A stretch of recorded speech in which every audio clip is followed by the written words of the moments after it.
We will start from verse 131 of Surah Al-Baqarah, but before we begin, I would like to say that I received a response to the question regarding verse 129, which says, "Our Lord, and send among them a messenger from themselves who will recite to them your verses and teach them the book and wisdom and purify them. Indeed, you are the exalted in might, the wise." Dr. Mutahid Kafaji, a professor of medicine, said that, in his opinion and perspective, that it is neither God speaking in this verse, nor is it the Prophet Ibrahim speaking, but rather his view or perspective is that Gabriel is the speaker in this verse. This is an opinion that could be right or wrong because the entire religion is based on the unseen. And we all pose questions, and I do not know, I am ignorant of the matter, and no one knows at all, neither he nor anyone else, nor I nor anyone else in any case. But his effort is appreciated, and as a doctor, he has the right to express his opinion on religion because religion is not a specialization. However, a religious man does not have the right to express an opinion in his medical specialization because that is a scientific field. Religion is not a science and will never be a science.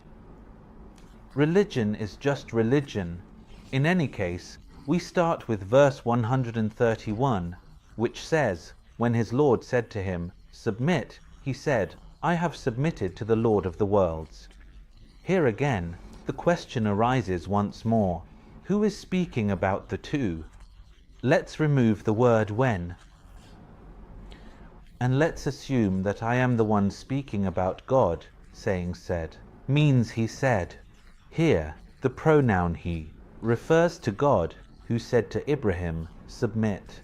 The he here refers to God, and to him refers back to Ibrahim. His Lord said to him, "Submit." Ibrahim replied, "I have submitted," responding to God or to the speaker, or to the one asking or requesting. He said, "I have submitted to the Lord of the worlds." From here, the one speaking about God and Ibrahim uses the third person pronoun for both of them. I don't know this truth. Verse 132, "And Abraham enjoined it upon his sons, and so did Jacob. O my sons, indeed Allah has chosen for you this religion, so do not die except as Muslims." The truth. Ibn Kathir here says that, meaning, what does he say? He enjoined them with what? With the faith, meaning Ibrahim enjoined his sons, both Ibrahim and Yaqub enjoined their sons, or their children, whatever the language, that they should adhere to the faith of Ibrahim, and die upon this faith. Take note here, the faith here is Islam, the faith of Ibrahim. Which is Islam? Very well. According to Ibn Kathir, Al-Qurtubi says that he enjoined here. You read in the Mushaf of Abdullah and enjoined, and in the Mushaf of Uthman and he enjoined. This is in Al-Qurtubi in the second line. These two readings are in the second line, the reading and enjoined and the reading and he enjoined in any case. Al-Qurtubi and Ibn Kathir, both of them, so Ibn Kathir said something, he said the faith is the faith of Islam. And Al-Qurtubi said that an enjoined has two readings, an enjoined and an he enjoined. Both Al-Qurtubi and Ibn Kathir agree on one thing. They say that the one speaking about Ibrahim and Yaqub is Allah. It means Allah is narrating about Ibrahim and Yaqub. He is saying, Allah is saying that they enjoined, Ibrahim enjoined his sons and Yaqub enjoined his sons to die in Islam. Allah is narrating this commandment from them. Allah is narrating an event, narrating something that was done, said, enjoined, performed, or carried out by Ibrahim and Yaqub.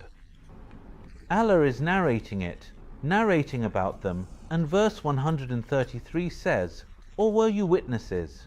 In our modern colloquial language of today, the year 2018, or were you means, or were you there? Or were you witnesses when? This is Allah asking, or were you witnesses when? Yaqub was on his deathbed when he said to his sons, "What will you worship after me?" They said, "We will worship your God and the God of your fathers, Ibrahim, Ismail, Ishaq, and Yaqub. And Ishaq, one God, and to him we submit." And here, in verse 133, the reason for its revelation, as mentioned in Al-Jalalain, is that the Jews said to the Prophet, "Do you not know that Yaqub instructed his sons that on the day he died, he advised his sons to follow Judaism?" So, the verse was revealed immediately.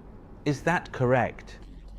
The reason for the revelation of this verse is that the Jews said to the Prophet, "Don't you know that when Yaqub was about to die, he instructed his children, or his sons according to the Quranic text, to die as Jews?" So, God responded with a verse saying to them, "Were you present when Yaqub was dying and instructing his children to follow Judaism?" This idea, well, here, I actually had a question here. When the Jews said to Prophet Muhammad, "Don't you know that when Yaqub died, he instructed his sons to follow Judaism or to believe in Judaism?" What is the time gap between the Jews saying this and the revelation of the verse to Prophet Muhammad? Is it a minute? Is it an hour? Is it a day?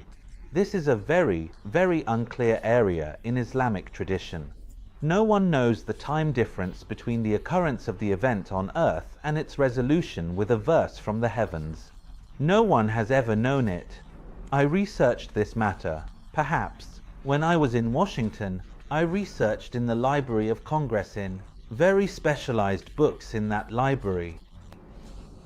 I researched perhaps throughout the 10 years I spent there for an answer to this question, but I didn't find it. The question again is, what is the specific time interval between the occurrence of the event or the matter on earth, or the action on earth, and the revelation of a verse to address it, cover it, or deal with it from the heavens? Is it 10 minutes? Is it half an hour? Is it 5 days? Is it a week?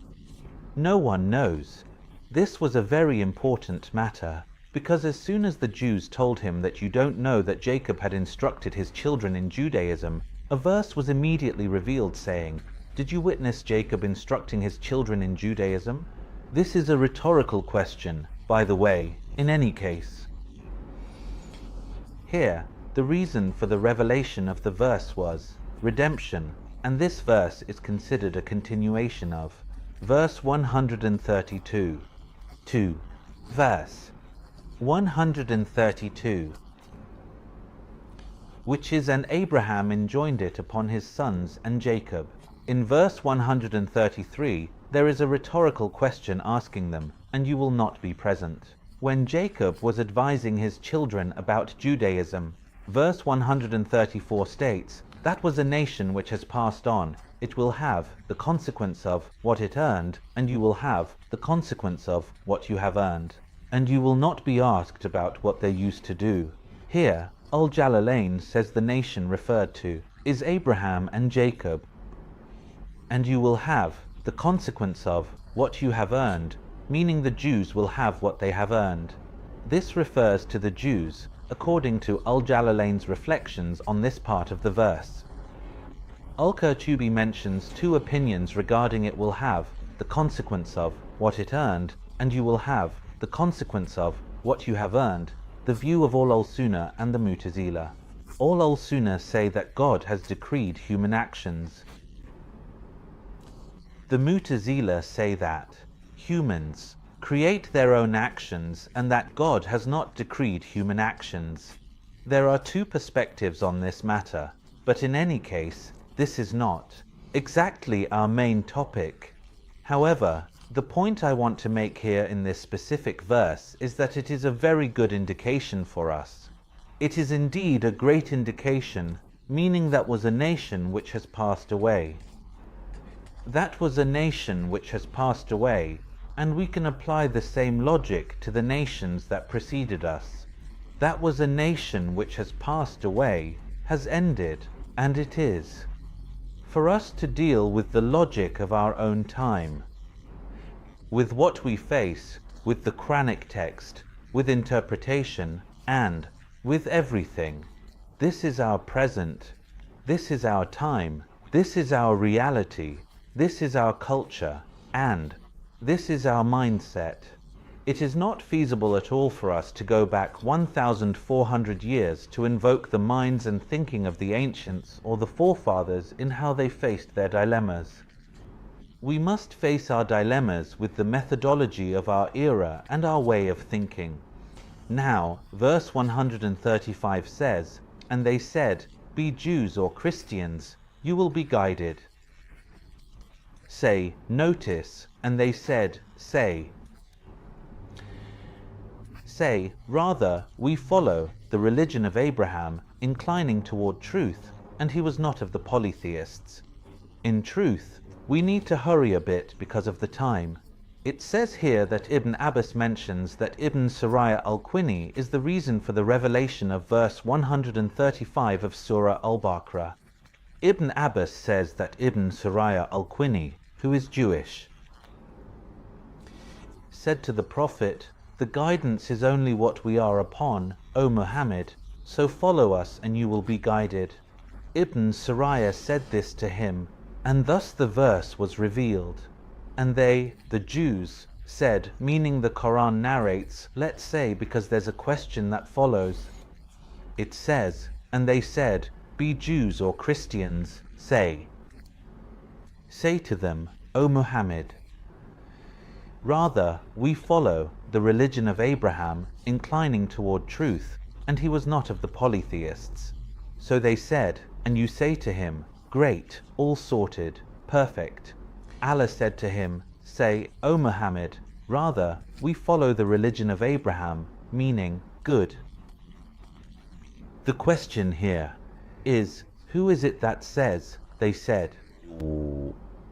Is it Allah who is saying they said? Did the Jews say it? Does it mean that Allah is narrating the words of the Jews as Quran? This is an important question. We want to know. Or is it the word of Allah, without any connection to the Jews? Meaning, the Jews were not involved in the matter, and it is Allah who is saying this, Himself. And what is happening on the ground, and Allah is narrating it about the Jews, narrating the words of the Jews as Quran, as part of the Quran, saying, and they said. Allah Himself is saying, and they said, meaning the Jews. Be, O believers, those who follow the religion of Abraham, be, and they said, be Jews or Christians, you will be guided, meaning stay with us, follow us, and you will be guided.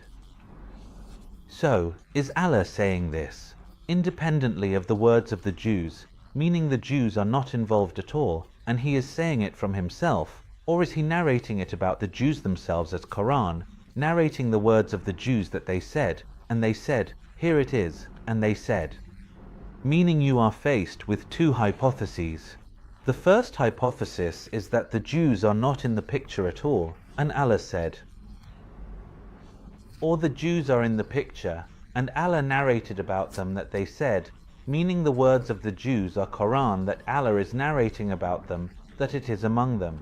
I don't know. I thank you very much, and I hope that I will never tire of this request, that you really share these videos on your pages and send them to your friends so that we can create a dialogue in this intellectually dead atmosphere in all our countries, in the 25 Arab countries, for many reasons that we don't need to go into because that's not our topic, and that we revive the culture of questioning, the courage to question, and the courage to think about the sacred.